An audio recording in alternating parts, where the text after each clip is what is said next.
date ngayon? 20. Magandang hapon po sa inyo lahat. Narito po kami sa St. Joseph Chapel, Barangay Tabigi, Ginto, Bulacan, Mother pa rin.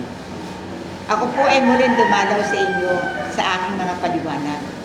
Kasi po nalulungkot ako na kayo ay mabiyak ng tiyan nyo, lalo sa colon, lalo po sa myoma, lalo po sa sakit sa bato, dialysis, lalo naman po sa prostate.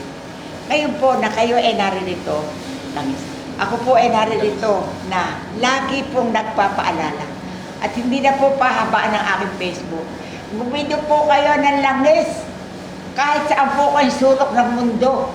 Hindi po makasasama, may prostate, uminom ng 4 na kutsara 3 beses. Lang po. Saan po yun? 3 beses. 4. Ha? Pagkatapos po makararamdam kayo, pumunta po kayo dito. Lalong-lalo na po sa prostate, ito po ay barado lamang. Kaya kung sino man po sana sa hapon na ito na makaririnig ang prostate po, una po sa lahat ang biyaya at paniniwala natin sa Diyos. Pangalawa, kung wala po kayong pera, mahirap po magpa-opera.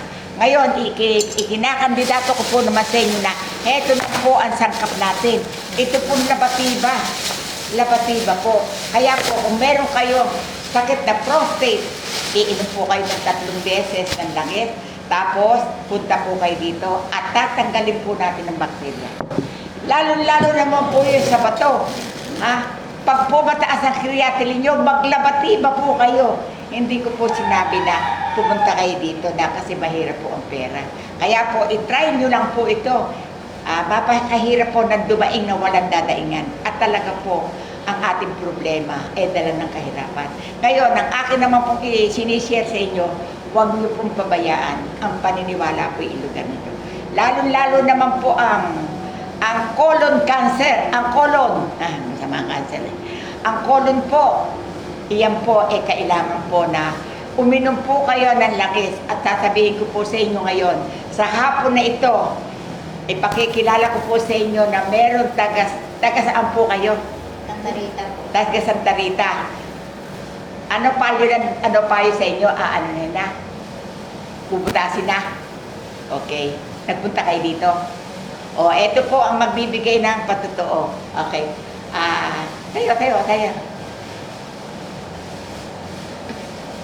Kuya, ilang araw ka nang hindi doon sa audience ka umarap? Ilang araw ka nang hindi nadudumi? Alas linggo, 1 linggo na po. Okay. Ngayon, ang akin lang po sasabihin sa inyo, na siya po pumunta dito, butong-buto siya at siya daw po bubutasin ng tiyan. Sabi nung asawa, ito masabi.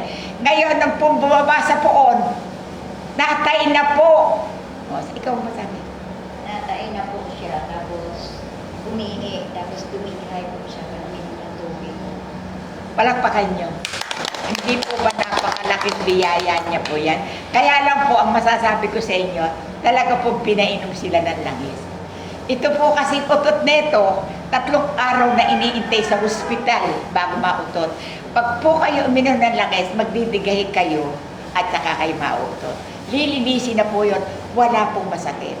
Ang pinakamaganda lang po, yung tiwala ninyo sa Panginoon. At ang tangi ko po masasabi, kung kayo man po kung nasaan man po kayo, kasi po mahirap ang pera, huwag niyo pong pabayaan ng langis. Maglangis po kayo, maglakas loob po kayo na uminom ng langis at bumili kayo ng labatiba sa Mercury. Malaki po maitutulong. Kaya po ako nagkakaganito, ako po ay nalulungkot, naaawa. Dahil matagal ko na pong ginagawa ito. 41 years old ko na pong ginagawa itong labatiba. Kaya po, pag may nanggagaling po dito, tinuturuan ko na lang po silang maglabatiba. Meron pa po ako paniliwanag sa inyo, yung pong nahihilo. Magpalabatiba po kayo, matatanggal po ang hilo nyo. Itanong nyo sa akin ba? Kasi po tatapon yung bakterya. Kaya nga lang ito, ang aking panggagamot ay sa paniniwala. Kaya po, kung kayo ay naniniwala, uminom po kayo ng langis, maglabatiba po kayo, kung kayo may problema, pwede niyo rin po akong tawagan. Kaya magandang hapon po sa inyo. O diba, kaya kayo narito. Ano ang kaso mo ate? Sa dugo po. Sa dugo. Alam niyo po na ipayo ko po uminom ng langis at saka ako lilinisan. Ikaw po yan, ang sakit mo? Prostate. Lakas mo. Prostate. Prostate. Okay. O ikaw, ano mo? Sa bato po. Sa bato. Ngayon, naintindihan niyo ba kung paano ko nakuha ang sakit ninyo? Natuwa kayo?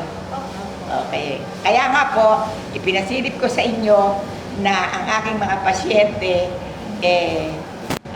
hindi po patagalan ng gamutan. Basta po, meron po kayong langis, may labati pa kayo, may gamit po yon, okay na po yon. Kaya po, Mother Paring, huwag yun na pong pabayaang itanong ko saan. Barangay Tabigi, Ginto, Bulacan. Iyan ninyo po, ano tawag yun, ano nyo po at madali po matagpuan.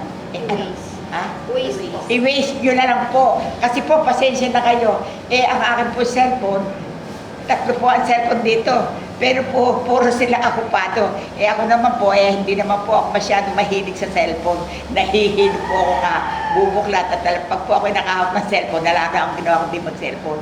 Kaya po, ang akin po lugar, uulitin ko, Barangay Tabigi, Ginto, Bulacan, St. Joseph Chapel, Mother Paring. At nagpapasalamat din po ako sa biyaya ng Panginoon na ikaw ay matagal nang nakararating dito. Ano masasabi mo? Maraming salamat na po, Mother. O bakit? Mga customer ko naglalala ko siya gumagawa. Palakpakan nyo. Siya ang nagdadala dito na kagaya nyo, kaya siya na kayo nakarating. Kaya panalangin nyo tumama tayo sa loto. Para Banatuan tayo ko na lang. magkapera. Sagot kayo, opo. At hindi naman po namin sasarilinin. Ang kami po tutulong mahal na Panginoon. Maraming po salamat. Magandang hapon po sa inyo. tayo. Okay. Kasi pag taya, di mo lalo. Magdasal muna tayo. Ama, sa oras na ito, ang lahat po pinasasalamatan namin. Sana akayin mo kami sa tamang pamamaraan. Ako naman po si Mother Paring, ang kagalingan po ng tao ang aking inintay. Sana po, Panginoon, sa aking mga gagamutin, wala pong mangyari kahit ano. Alam ko po na kayo po ang magpapagalaw sa aking gagawin. At ang mabilis na kagalingan ng tao, kayo rin po ang bibigay. Kaya po nagpapaabot ako ng maraming po salamat sa inyong lahat. Lalo-lalo naman po sa nagpa-follow up sa kay Mother Paring. Bumabati ako sa inyo ng magandang hapon at malapit na naman ang bahala araw. O sige, bye-bye na lang. Bye-bye. Bye-bye.